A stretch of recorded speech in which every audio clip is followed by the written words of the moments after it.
Aujourd'hui, à la Galerie Exit, on accueille Tania Lipko, qui est une artiste ukrainienne. Ça fait à peu près 1 an et demi qu'elle est ici en France avec sa petite famille, donc depuis la guerre. Et elle parle déjà quand même un petit peu le français. Mais je suis vraiment ravie d'être à ses côtés et qu'elle m'ait choisie pour pouvoir montrer ses œuvres parce que j'adore son travail. Donc là, c'est une première toile qu'on a ici, qui est vraiment une grande toile qu'elle a faite d'ailleurs à la galerie. Qu'est-ce que tu pourrais en dire, Tania, d'après toi? Sa porte. Ouais. Sa grande porte. Je fais sa porte et pas compris pourquoi. Et toujours nature. Parce que nature, c'est... Ah ouais, c'est ce qu'il y a de plus important dans sa vie. J'aime la France, chaque petite pierre. Elle a toujours aimé la France depuis l'Ukraine déjà. Avant la guerre, elle venait déjà souvent en famille visiter des amis ici en France.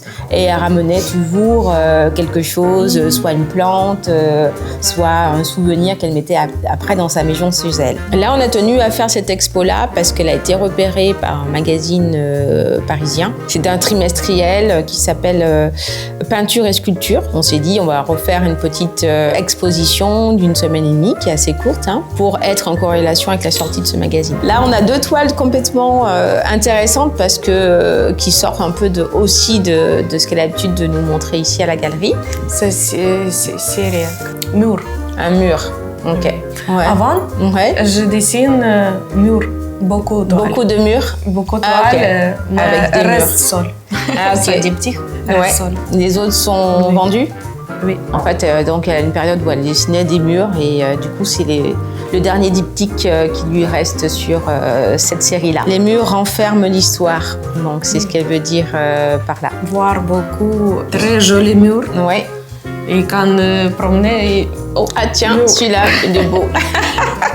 Donc avant la nature, il y a eu les murs. Personne peut faire un dessin. Quand on peint la peinture. Après 2, 3, et ouais. c'est beaucoup. Peut-être habite sa maison. Encore autre personne habite sa maison. Qui voit encore l'histoire. C'est intéressant. Un jour, en se réveillant un matin, elle s'est dit je veux peindre. Elle est allée au magasin avec sa petite famille. Ils ont acheté des tableaux, des peintures, des pinceaux, quoi. Et après, ses amis ont dit mais c'est super beau, pourquoi est-ce que tu n'en vendrais pas? Elle fait voir ses œuvres par un curateur donc d'art là-bas chez elle en Ukraine. Et de là, elle a commencé à vendre ses toiles déjà en Ukraine. Première, c'est émotion. Parce que mon émotion changeait toujours. Mais c'est abstrait. Personne quand pas voir mon émotion. J'ai beaucoup réfléchi quand voir tableau. Pendant un petit moment, son mari a dû partir, au moins pendant 1 mois. Eh bien, elle a peint des tableaux en noir, alors elle fait des tableaux très colorés. Donc, ces 3 toiles qu'on voit après, ce sont des toiles qu'elle a fait venir d'Ukraine, avec des périodes différentes. Et dans ces tableaux, ce que j'aime bien avec Tania, c'est qu'il y a plusieurs dimensions à chaque fois. On ressent cette envie de rentrer dans le tableau, de se promener et d'avoir plusieurs zones où on peut venir, revenir. C'est un petit peu ça, je crois, qui captive les gens dans son travail abstrait. Là, on est un petit peu plus coloré quand même. Est-ce qu'on peut l'appeler un portrait? Peut-être. Oui, peut-être. Parce qu'il y a quand même quelqu'un. Il y a quand même 2 personnes. Il y a ces femmes et hommes quand faire ça. Qui embrasse, qui enlace. L'homme est très abstrait, beaucoup plus abstrait que le corps féminin en premier plan. Mais ici, c'est vrai. Ils ont un système vraiment efficace avec le bus ukrainien qui fait tous les 15 jours des allers-retours un peu partout en France, Ukraine.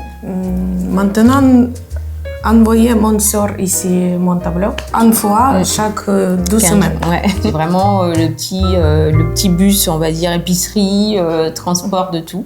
Et très efficace en tout cas. Donc là, on vous présente un petit peu le monde de Tania avec toutes les couleurs dont je parlais tout à l'heure. Et là, elle a fait une série de petits tableaux parce qu'elle a remarqué que les Français aimaient peut-être plus les petits tableaux. Et elle en a vendu quelques-uns d'ailleurs, ça a bien plu. Beaucoup vendu autres pays, Allemagne, Angleterre, États-Unis, beaucoup États-Unis, anglais. Mais en France, pas beaucoup. Je ne sais pas, peut-être vous dire-moi pourquoi. Pas moins dans la culture que ces pays-là, peut-être, je sais pas. Beaucoup aiment parler. Je n'ai pas parlé français, c'est difficile.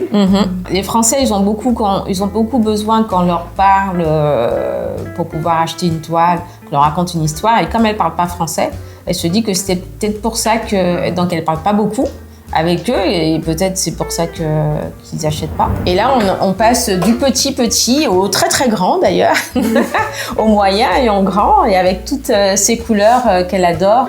Là, vraiment, on se laisse balader, entrer, c'est presque méditatif. Si on se met à regarder ce tableau, on rentre dans ses pensées, on voyage, n'est-ce pas? C'est un petit peu ça. Ce tableau dessine ici à Galerie Exit. Oui, Il s'appelle Exit. Ouais. Beaucoup de questions en France. Et je dessine, après question, dessine. Parce qu'il y a vraiment une progression au niveau des couleurs et au niveau de sa toile, et même une réflexion. On a pu assister à tout son travail de réflexion. À un moment donné, je fais ça, après je réfléchis, qu'est-ce que je vais faire devant. Donc ils ont assisté à tout ce processus créatif. Là, elle l'a appelé Exit, comme la galerie. Tu penses qu'on arrive ici, à Galerie Exit, et j'ai peur, et dire toi, oh Sabrina, je peux pour toi travailler un peu, peut-être un peu, prends-moi. Et Sabrina dire, oui, bien sûr, je cherche galerie, quelque chose, personne can parler un peu, parce que c'est triste qu'on reste ne connaît personne. Ouais. Sabrina est croyante. À quoi? Moi. Ouais. Maintenant, mon meilleur ami. Et voilà, c'est ça. C'est vrai. Sabrina, c'est bien personne. Meilleure personne qu'on voir ici en France. En fait, c'est comme une petite connexion quand elle est arrivée à la galerie. Et puis du coup, elle m'a fait connaître. Et je dis, bah oui, bien sûr. J'étais contente déjà de pouvoir accueillir à ma façon aussi les Ukrainiens. Puis elle m'a montré ses toiles. Et je dis, bah c'est génial, bien sûr qu'on va travailler ensemble, c'est évident. Et puis ces couleurs, c'était magnifique de voir toutes ces couleurs, alors qu'on savait tout ce qu'ils avaient traversé là-bas. Donc c'était super intéressant. Il y en a vraiment pour tous les goûts, toutes les formes, les couleurs, et son travail se reconnaît. Quand on voit une peinture, on se dit « Ah tiens, c'est du Tania, ça !» La barrière de la langue a vite été dépassée, ce qu'elle avait au départ. J'arrivais à comprendre ce qu'elle voulait dire avec 2 mots, et elle arrivait à comprendre ce que je voulais répondre avec 2 mots. C'est la meilleure chose qui me soir arrive en France. Voilà. Sabrina et Galerie Exit. Ouais. Donc alors un dernier mot pour Tania, le temps qu'elle cherche ce qu'elle a envie de dire en français aussi. En fait, l'exposition de Tania dure jusqu'à ce vendredi, donc vous pouvez venir la voir ici à la Galerie Exit à Aix-les-Bains. Malgré tout, c'est une artiste qui fait partie maintenant de la galerie, et elle est tout le temps là. On peut tout le temps venir la rencontrer ou découvrir ses œuvres. Je peux un peu la considérer aussi comme une collaboratrice parce qu'elle m'aide pour pas mal de choses aussi. N'hésitez pas à venir découvrir son univers qui est vraiment fantastique. Avec la galerie, on va essayer de l'emmener le plus loin possible, la faire monter sur Paris, et peut-être qu'on ira voyager directement, rencontrer ses acheteurs en Angleterre, aux États-Unis. On a prévu de faire une longue route ensemble en tout cas. Et merci Sabrina, merci beaucoup pour toi et Galerie Exit. Que l'amour règne dans le cœur, c'est ce qu'elle a envie de dire.